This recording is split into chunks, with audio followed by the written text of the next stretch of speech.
listed verbs with one object and verbs with different objects.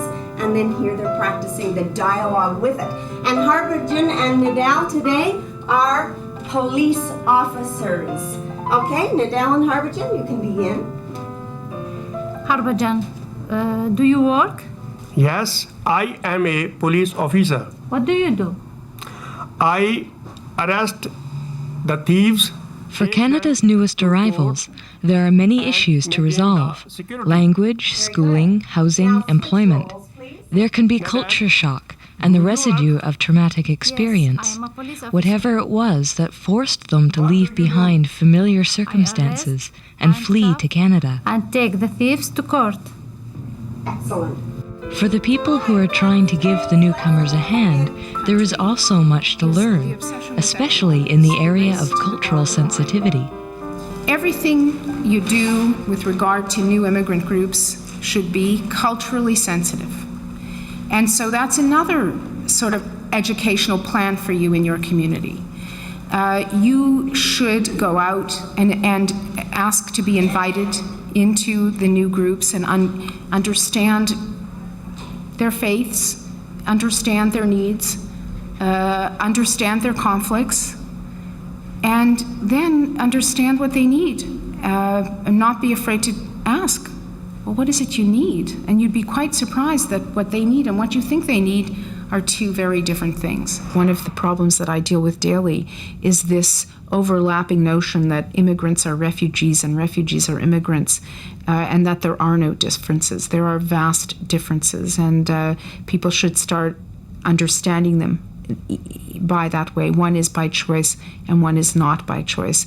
One has certainly a period of dislocation and alienation. The other one has that plus dealing with the past persecution.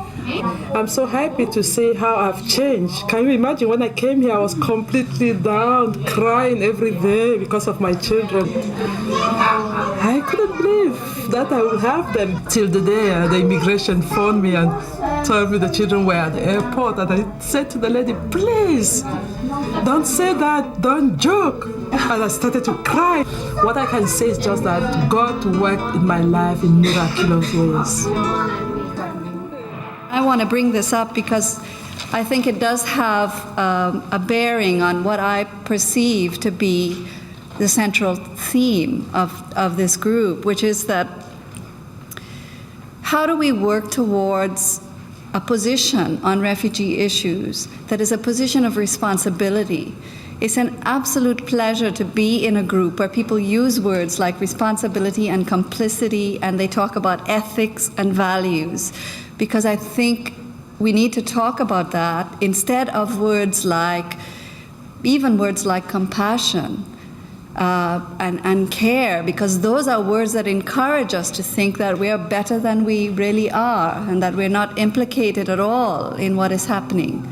Whereas responsibility encourages us to ask, how did we contribute to the situation we're now trying to solve? And it encourages us to see refugees as people like us. It involves being self-critical, I think, of who's the newcomer and who's doing the welcoming. There's a certain amount of privilege associated with being the welcomer, being white, having access to an education, and so on. And I think that when you encounter a newcomer, those kinds of issues can be raised, but they can only be raised if you're open to a kind of dialogue with that other person. Yes, I came to regarding housing problem here. I want to get an apartment with a 2-bedroom. For 2-bedroom. How many family are there? Most of them will do with less, than what they had probably in their own countries.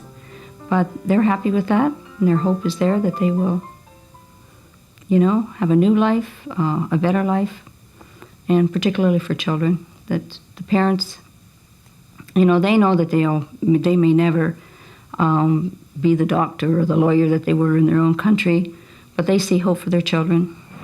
Boys and girls, we have a new student this morning. who will be joining us for the rest of the year. This is Elaine. Would you say good morning to Elaine, please?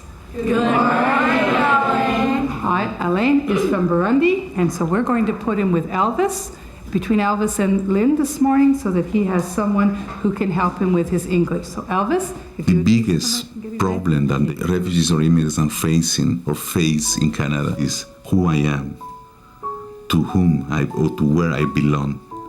I am going to become a Canadian one day, or I am going to be something in the middle all my life. Or maybe my kids are going to become a Canadian. And I call that refugee syndrome. All refugees, anybody who comes to a new home has a problem. There are the social adaptation as an individual, there's the learning the language skills, there's integrating economically, there's learning social skills, there's integrating politically. These are all different dimensions of the problem, all extremely difficult. What would I, as a Canadian, do if I was in that same situation? Go to a strange land, don't know the language, haven't got a job. Where do I go? What do I do? I mean, you can't even imagine. You know, you say, okay, well, hey, I know English, and English is spoken everywhere. Not really. Not really.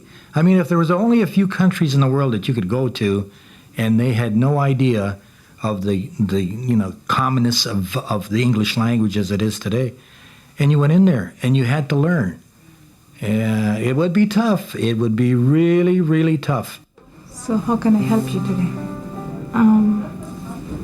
I'm having a problem, and my husband is abusing me, and I don't know what to do. One of the things that we found is that a lot of families in their own country, they were living in an abusive relationship. These abusive relations, they're still growing up and getting worse, no? Majority of the women, immigrant women who come from different parts of the world, it's a major shock for them when they come here, They were used to living, either in a joint family, there were extended family members nearby, there are all kind of support system. And many of the men, they got very, very frustrated, very, very, angry and at times hostile, because many of them came here, hoping, to get rich, They had heard, that how quick it is, to get a job, how easy it is to own your own house, how easy it is to have your own car. The husband get under, the influence of liquor, become even much more, abusive, The couple, they break down, they split, and it's really hard, it's really sad, it's very sad, because what happened is that when they split, the women feel more alone. We help them in the second stage when they are looking for a new life, a new way, and settling them. That's why we have the support group, because in a way that they don't feel alone and they can meet together and share their own experience. One of the initiatives was to try to organize better this group in a way that they can start their own business. And we have a friend, Hector, who facilitates the meeting. What we're going to talk about today is how to start thinking in business terms. When they come here, they find out that they have a light. What I believe is a light that they can live this hell that they are living in their own family, and start a new life.